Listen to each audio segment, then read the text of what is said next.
इस पाठ में हम लोग 3 मुख्य वचनों को देखेंगे कि आखिर किस प्रकार से विश्वासी अपने शरीर के और शरीर के कामों को अपने वश में रख सकता है। पहला रेफरेंस जो हमें पढ़ने को मिलेगा रोमियो की पत्री उसके 12 अध्याय के पहले पद में पढ़ के देखेंगे। यहाँ कुछ इस प्रकार लिखा हुआ है, इसलिए हे भाइयों, मैं तुमसे परमेश्वर की दया स्मरण दिलाकर विनती करता हूं कि अपने शरीरों को जीवित और पवित्र और परमेश्वर को भावता हुआ बलिदान करके चढ़ाओ, यही तुम्हारी आत्मिक सेवा है। पौलुस आखिर किससे कह रहा है ये वचन?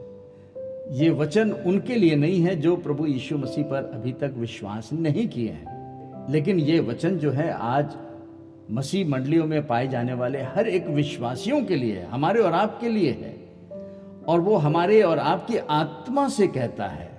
यहाँ पे वो एड्रेस करके कह रहा है कि हे प्रिय भाइयों, विश्वासियों की आत्मा के लिए कह रहा है कि हम किस प्रकार से पवित्र आत्मा की सहायता के द्वारा अपने शरीरों को जीवित, पवित्र और भावता करके बलिदान चढ़ा सकते हैं।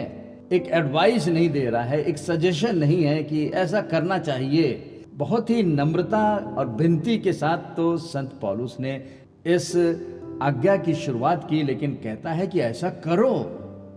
This is the responsibility of our spirit man, the real man, कि हम अपनी आत्मा से अपने शरीर को वश में रखें। कैसे रखेंगे? यही बात संत पौलुस कहते हैं कि हमें उसे प्रेजेंट करना है। एक विश्वासी के जीवन को, अपने शरीर को प्रेजेंट करने की जरूरत है, उसे समर्पण करने की जरूरत है। समर्पण का मतलब है कि उसे अपने शरीरों को बलिदान चढ़ाना है। That is the meaning of presenting our bodies. आखिर संत पौलुस इसे क्यों कहते हैं कि ये एक आत्मिक सेवा है? क्योंकि वो आत्मा की सेवा है। और आत्मा की सेवा क्या है हर एक विश्वासियों के लिए? कि वो अपने अपने शरीरों को चढ़ाए। कैसे करके चढ़ाए? एक बलिदान के रूप में चढ़ाए। किस प्रकार का बलिदान चढ़ाए? मरा हुआ बलिदान नहीं, लेकिन पवित्र, जीवित और परमेश्वर को भावता हुआ करके बलिदान चढ़ाएं। हर एक विश्वासी को अपने आत्मिक जीवन में उन्नति पाने के लिए इसी रास्ते को अपनाना पड़ेगा। विश्वासी अपनी आत्मा के द्वारा शरीर को तभी बलिदान करके चढ़ा सकता है जब वो अपने माइंड को परमेश्वर के वचन से नया बनाता रहेगा, रिन्यू करता रहेगा। इसी बात की सच्चाई को संत पौलुस दूसरे पद में बता रहे हैं। उनके द्वारा पवित्र आत्मा एक हुक्म, एक आदेश हमसे और आपसे और मंडली में पाए जाने वाले हर एक विश्वासी से कर रहा है। वो क्या कहता है? और इस संसार के सदृश ना बनो, be not conform to the world. वैसे जैसे पहले थे, जैसे पहले सोचते थे, जैसे पहले कामों को करते थे, अब उस तरीके से मत करो। तुमने नया जन्म पा लिया है, इसलिए अब संसार के सदृश मत बनो। तो फिर क्या करो? आगे कहते हैं, परंतु तुम्हारी बुद्धि के नए हो जाने से तुम्हारा चाल चलन भी बदलता जाए, जिससे तुम परमेश्वर की भली और भावती और सिद्ध इच्छा अनुभव से मालूम करते रहो। आज हम विश्वासियों को अपने सांसारिक मानसिकता को बदलने की जिम्मेदारी है। ये कोई और नहीं करेगा, ये स्वर्गदूत आकर नहीं करेंगे, ये परमेश्वर का आत्मा नहीं करेगा, प्रभु यीशु मसीह नहीं करेंगे, ना संत पौलुस आकर के करेंगे, ना तो आपके मंडली के अगुवे करेंगे। ये हर एक विश्वासी की व्यक्तिगत जिम्मेदारी है। पौलुस इसे बहुत ही गहराई और बहुत ही strongly, not only he is recommending but he is commanding.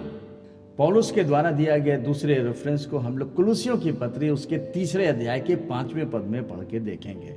यहाँ इस प्रकार संत पौलुस कहते हैं, इसलिए अपने उन अंगों को मार डालो जो पृथ्वी पर हैं, अर्थात व्यभिचार, अशुद्धता, दुष्ट कामना, बुरी लालसा और लोभ को, जो मूर्ति पूजा के बराबर है।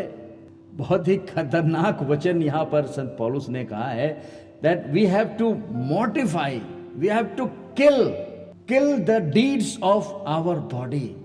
शरीर उन बहुत से कामों को करना चाहता है, तो उन शरीर के कामों को मार डालना है। इसका ये मतलब संत पौलुस नहीं कह रहे हैं कि आप हाथ काट के फेंक दीजिए, या पैर गलत स्थान पे जा रहे हैं तो पैर ही काट दीजिए, लेकिन वो कह रहे हैं कि उन शरीर के कामों को मारना है, क्रूसीफाई करना है, मॉडिफाई करना है। We have to kill the deeds of our body. कौन करेगा इस काम को?